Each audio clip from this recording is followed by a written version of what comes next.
Před pár lety se mi stala událost, která mi navždy změnila život. Moje dcera padala z okna, já jsem pro ní skočil a zachránil jsem ji. Odnesl jsem si spoustu zlomenin.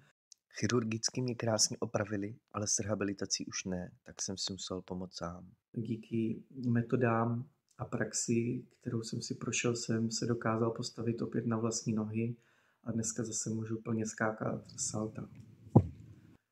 Proto pomáhám dnes lidem od bolestí ze sedavého zaměstnání, jednostranného pohybu nebo sportovních zranění.